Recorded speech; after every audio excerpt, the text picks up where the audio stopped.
देशों से जुड़ी हुई बड़ी खबरें आपको बताएंगे। सबसे पहले बात जर्मनी की करेंगे। जर्मनी के बाद आपको कनाडा से जुड़ी हुई बड़ी खबर बताएंगे और उसके बाद हम बात करने वाले भिखारी देश बांग्लादेश की। लेकिन सबसे पहले हम बात करते हैं यूरोप की, क्योंकि यूरोप में की अगर बात करें वहां पर एक बार फिर से लोन वुल्फ अटैक होते हुए नजर आ रहा है और जर्मनी से एक बहुत बड़ी खबर सामने आई है। सबसे पहले आपको उसी की जानकारी देंगे।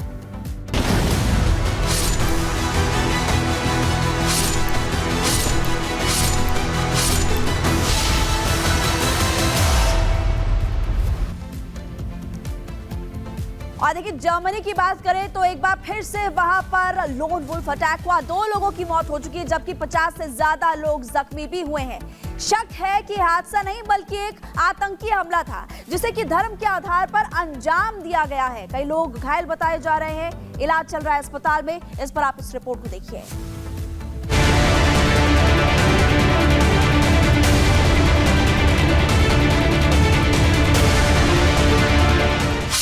जर्मनी में आतंकी हमले की आशंका। बेकाबू कार ने दर्जनों लोगों को कुचला। सऊदी मूल के शरणार्थी ने क्रिसमस मार्केट में घुसाई कार।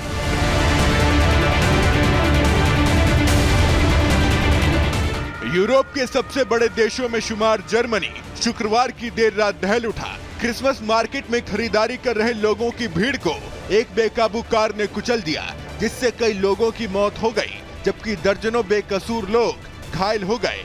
आरोपी को पुलिस ने गिरफ्तार कर लिया है।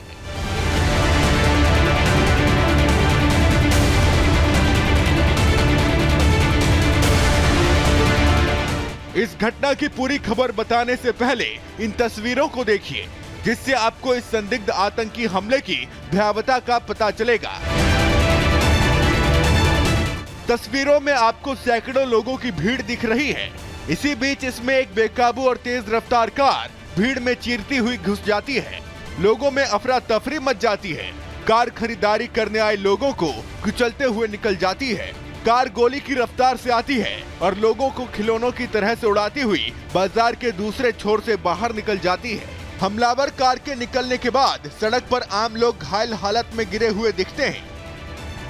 ये जो है एक सोची साजिश है। ये जो है एक मैं कहूँगा एक साइलेंट मुस्लिम इन्वेजन है पूरी यूरोप की। और अब यूरोप जो है पूरा जाग रहा है और उनको रियलाइज हो रहा है कि किस तरीके से उन्होंने गलती की कि इन सबको शरण देते हुए एक ह्यूमैनिटेरियन नेचर के तौर पे देते हुए। यूरोप के जितने ये ममालिक हैं इनको देखना है किस हिसाब से इसको टैकल करना है और इन लोगों को डिपोर्ट करना है, कन्फाइन करना है, क्या करना है। अब ये उनकी सिरदर्दी बन गई है। कार की चपेट में आने से 5 दर्जन से ज्यादा लोग बुरी तरह से जख्मी हो गए हैं, जबकि कुछ लोगों की मौत की भी पुष्टि हो चुकी है। जर्मनी की पुलिस ने आरोपी कार ड्राइवर को गिरफ्तार कर लिया है। आरोपी सऊदी मूल का शख्स है जो 2006 से जर्मनी में रह रहा था। उसे साल 2016 में शरणार्थी का दर्जा मिला था। जर्मनी को हिला देने वाली इस घटना को विस्तार से बताते हैं। ये घटना पूर्वी जर्मनी के मैग्डेबर्ग शहर की है, जहां क्रिसमस बाजार में भीड़ के बीच एक कार घुस गई। संदिग्ध हमले में करीब 68 लोग घायल हो गए हैं। कार चालक को जर्मन पुलिस ने गिरफ्तार कर लिया है। मीडिया रिपोर्ट्स के मुताबिक संदिग्ध हमलावर का नाम तालेब है। तालेब मैग्डेबर्ग से 40 किलोमीटर दूर बर्नबर्ग में मेडिकल प्रैक्टिस करता था। हमले के लिए उसने कार को किराए पर लिया था। घटना के बाद इलाके में चीख पुकार मच गई। घायलों को पास के अस्पताल में भर्ती कराया गया है। जर्मनी की खुफिया और जांच एजेंसियां इस वारदात के पीछे आतंकी हमले समेत कई एंगल से जांच कर रही है। दरअसल यूरोप में क्रिसमस बाजार में पहले भी आतंकी हमले हो चुके हैं, जिन्हें यूरोप में रह रहे मुस्लिम कट्टरपंथियों ने अंजाम दिया था। अधिकतर हमले लोन वुल्फ अटैक के तर्ज पर किए गए थे, इसीलिए इस वारदात को भी आतंकी हमले के एंगल से देखा जा रहा है। हालांकि जर्मन एजेंसियों ने इस वारदात के पीछे आतंकी साजिश को लेकर फिलहाल कोई पुष्टि नहीं की है। Bureau report, Republic Bharat. तो जर्मनी के क्रिसमस मार्केट की तस्वीरें हम आपको रिपोर्ट के जरिए दिखा रहे थे और अब आपको बताते हैं कि आखिर जर्मनी हादसे लोन वुल्फ अटैक आखिर क्यों कहते हैं जो वहां पर हादसे होते हैं। कार चालक सऊदी मूल का मुस्लिम शख्स बताया जा रहा है। साल 2006 से जर्मनी में रह रहा था। आरोपी का नाम क्या है? तालेब है इसका नाम। घटना स्थल से 40 किलोमीटर दूर वो रहता था और कार किराए पर लेकर भीड़ पर हमला किया, इस तरह का आरोप लग रहा है इस पर।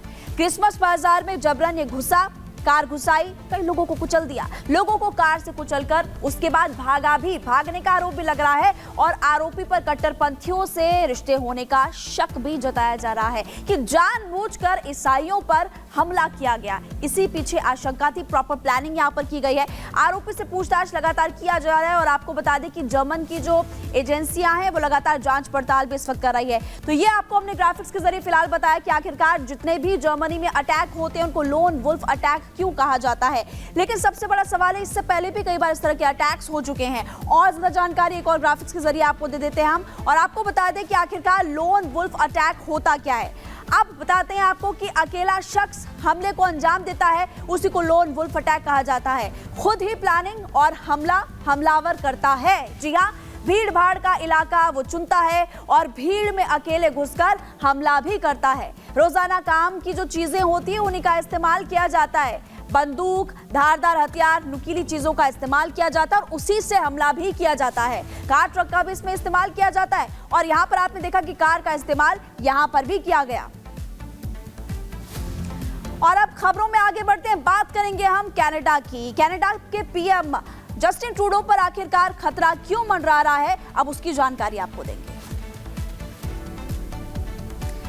तो भारत के खिलाफ जहर उगलने वाले कनाडा के पीएम जस्टिन ट्रूडो की सरकार पर खतरा लगातार मंडरा रहा है। कनाडा की संसद में विपक्षी दलों ने अविश्वास प्रस्ताव लाने का अब ऐलान कर दिया और अब ट्रूडो की 9 साल पुरानी सरकार पर संकट के बादल लगातार मंडरा रहे हैं। इस पर आप इस रिपोर्ट को देखिए।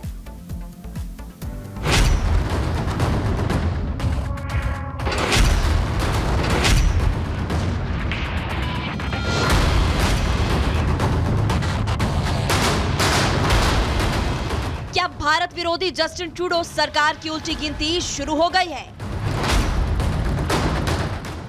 क्या कनाडा को खालिस्तानियों का गढ़ बनाने की साजिश नाकाम होने वाली है? कनाडा में जारी सियासी उठापटक से कुछ ऐसे हालात बने नजर आ रहे हैं जो भारत के लिए खुश खबर ला सकते हैं। खालिस्तानियों के लिए भारत से दुश्मनी मोल लेने वाले कनाडा के प्रधानमंत्री जस्टिन ट्रूडो पर मुसीबतों का पहाड़ टूटने वाला है।